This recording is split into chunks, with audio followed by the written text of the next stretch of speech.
Oi galera, tudo bom? Eu sou Luiz Eduardo, mais conhecido como Boni. Então pessoal, esse canal é para falar de origami e dividir um pouco da minha experiência com vocês sobre esse assunto. Pretendo ser uma espécie de ponte de conhecimento, né? Diminuir o caminho e me tornar um atalho para isso, para quem está começando, para quem já começou.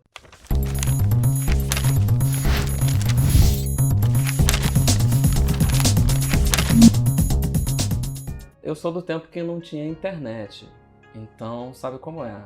Naquele tempo eu tinha que correr atrás, bibliotecas, e hoje com a internet, canal de YouTube, eu acho que eu posso ajudar bastante vocês nessa empreitada. Encontrar professor naquele tempo não era tarefa fácil, né? Então eu penei bastante para entender e conhecer esses caminhos e meandros das dobraduras. Eu me lembro como se fosse ontem, quando o origami me chamou a atenção pela primeira vez, né? Eu era bem criança, eu vi numa revista uma ilustração de fim de ano, de Natal, que era uma paisagem toda feita de origami. A matéria não era sobre origami, era sobre Natal, mas a ilustração da revista era toda feita de origami para ilustrar esse tema. E eu fiquei maravilhado, como eu já tinha aptidão para arte e desenho, já gostava disso, já desenhava até. Eu cismei com alguns origamis naquela cena, principalmente uma tulipa. Eu acho que era de um autor que eu gosto muito, o Kasahara. Por ter cismado com essa figura, com essa tulipa, eu fiquei analisando aquela imagem, tentando entender como era aquilo. Eu percebi que eram feitos com muitas dobras, né? Mas como eu não sabia o que era origami, eu achei que tinha colagem, que tinha corte e dei meu jeito para criar uma figura parecida com aquela. Levei um tempo, cismei com aquilo, até que eu fiz do meu jeito, dei o meu jeito para fazer. E um dia, eu não vou me recordar dos anos e das épocas precisamente, mas eu ganhei uma revista de brincadeiras para criança de um cara que passava na televisão, que quem for da minha idade, mais velho, vai lembrar, que era o Plim Plim. Ele tinha um programa chamado Mãos Mágicas do Plim Plim, onde sua mão fazia artesanatos com material reciclável, né? Caixa de ovo, caixas, embalagens de sapato, caixas de remédio, e papéis, tesoura e cola. E no final desse livro, o desafio, onde você não usava tesoura, não usava cola e fazia apenas com uma folha de papel dobrando, o desafio era um sapinho de origami. Foi aí que eu soube o que era a dobradura, o origami. Na época se chamava, era mais comum conhecer o origami como dobradura. E então foi realmente uma surpresa e um desafio para mim, primeiro porque ele tinha aquele conjunto de sinais e símbolos que são os diagramas, né, para a gente seguir e fazer a peça, que para mim era novidade total. Então a partir dali eu tinha que entender o que era vale, montanha, o que era seta para trás, para frente, enfim, todas essas dobras, base bomba d'água. E eu entendi naquele momento, quando eu vi aquela coisa, que esse sapinho fazia parte daquela arte da ilustração que eu tinha visto anos antes. Aquela ilustração que eu tinha visto, que eu tentei fazer aquela tulipa, se chamava origami. Foi quando lá para a terceira série, numa das primeiras aulas inaugurais de início de ano, reparei que tinha um camaradinha lá que estava fazendo um tsuru. E eu já tinha me ligado que era o tsuru, porque nessa minha busca do origami, uma das primeiras imagens que você tem como referência do origami é o tsuru. Mas eu ainda não sabia fazer, ainda não estava dentro do universo do origami.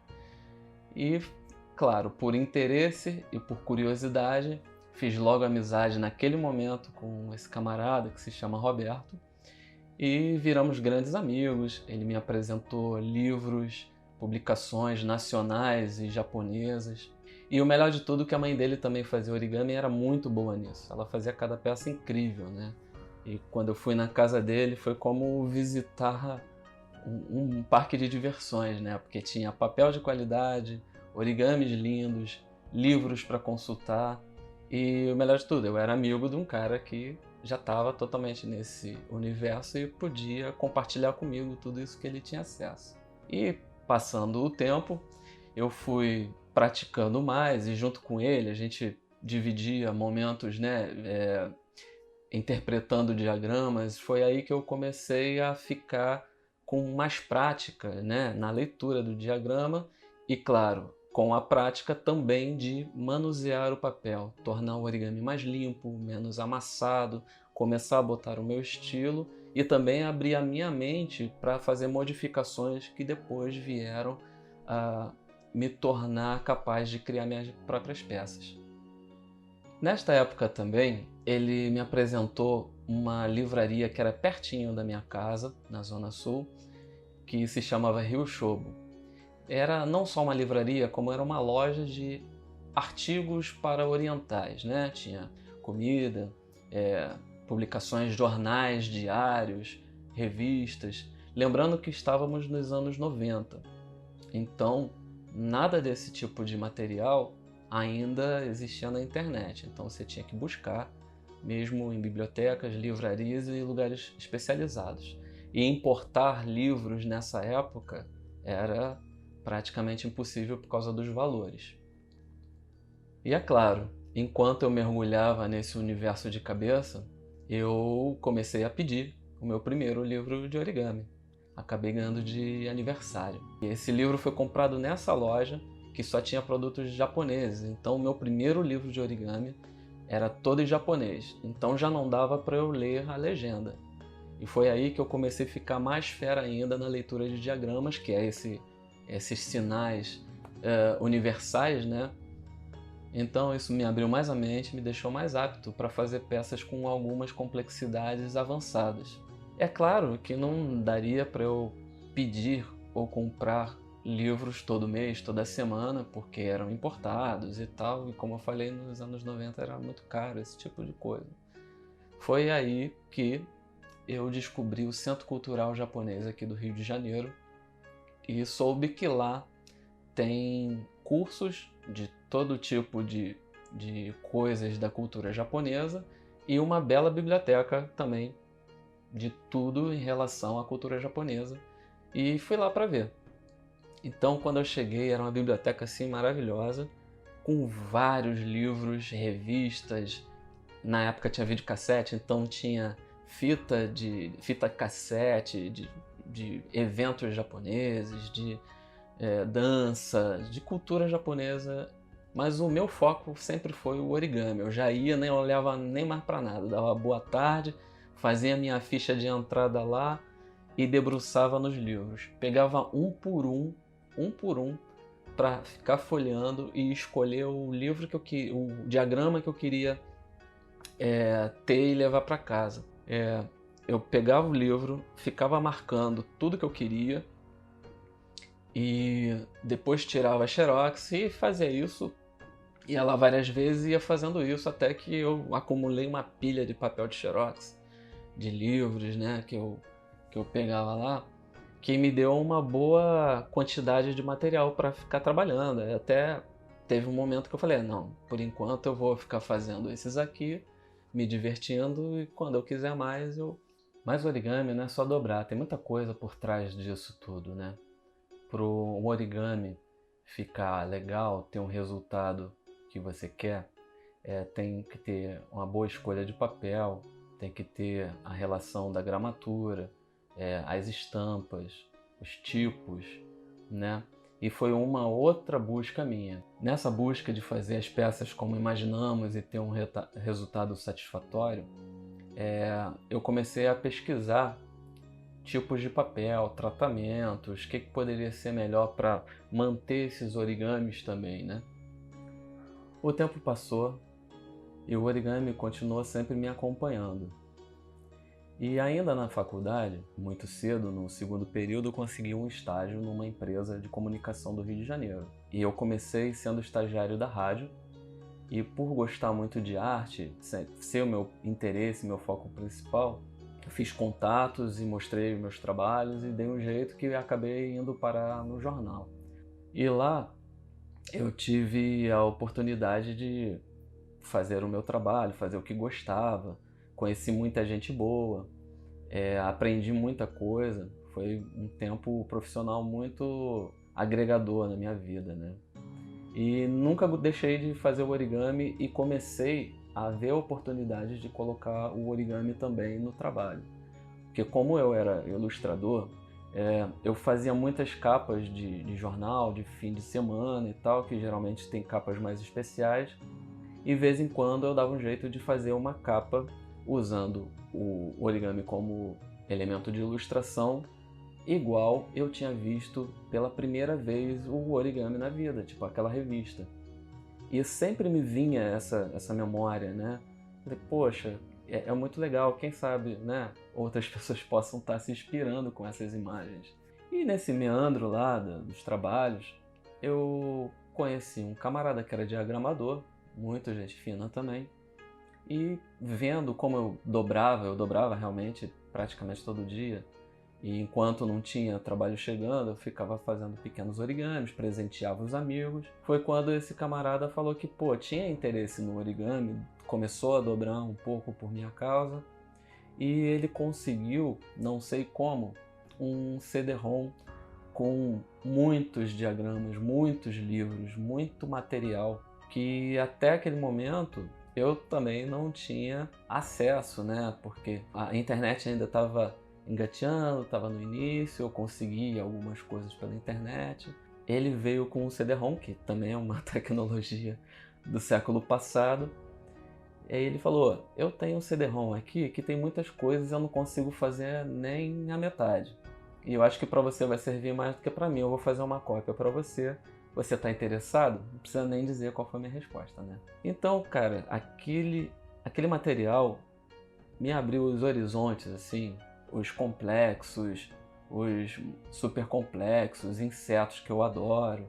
Tudo veio numa enxurrada de diagramas, de coisas assim que iriam me desafiar durante anos. Então passei só com aquele CD-ROM durante anos, fazendo peça por peça, livro por livro. Tinha coisa do Robert Lang, Montreux, Tomoko Fuse, Kazahara, enfim, todos esses grandes mestres, dos mais simples aos mais elaborados, o que foi fantástico.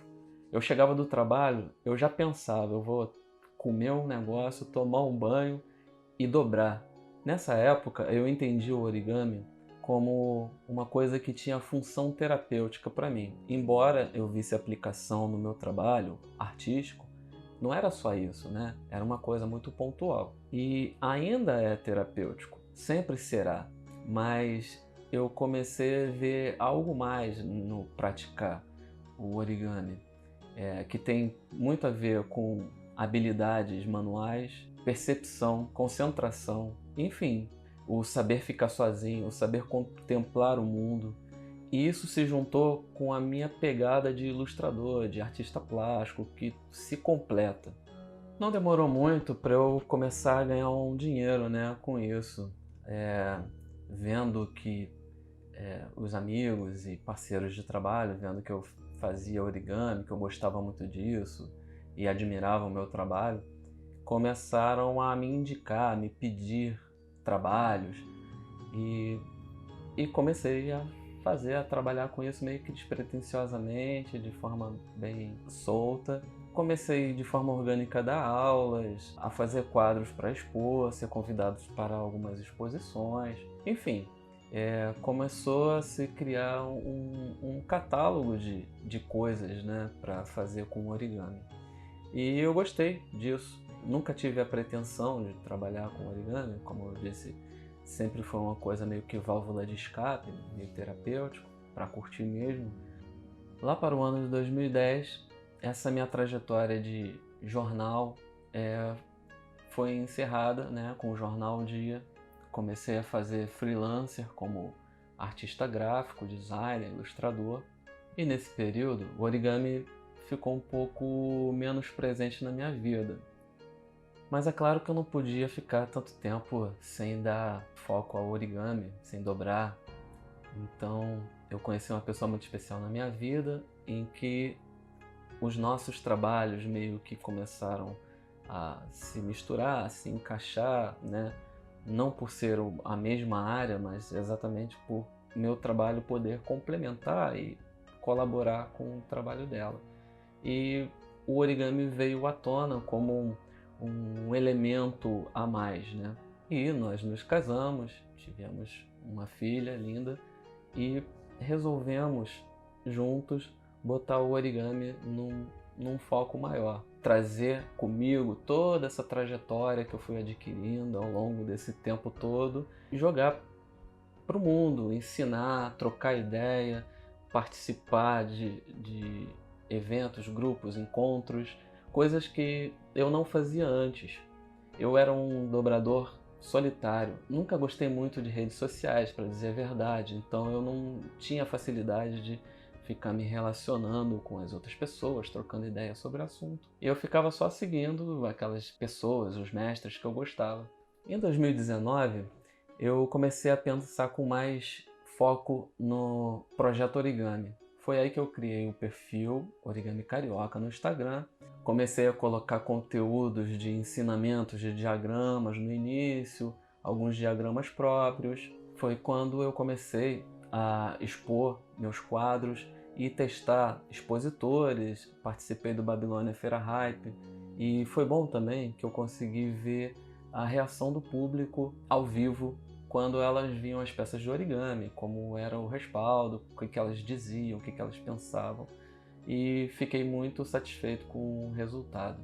E até o início da pandemia, onde estava tudo normal, eu ainda fazia aulas e workshops presenciais, em eventos aqui perto de onde eu moro, enfim. E a partir da pandemia, comecei a focar mais em aulas online e não presencial. E não demorou muito para começar a chegar alunos a partir do perfil. E hoje o origami, finalmente, ocupa boa parte da minha vida profissional também.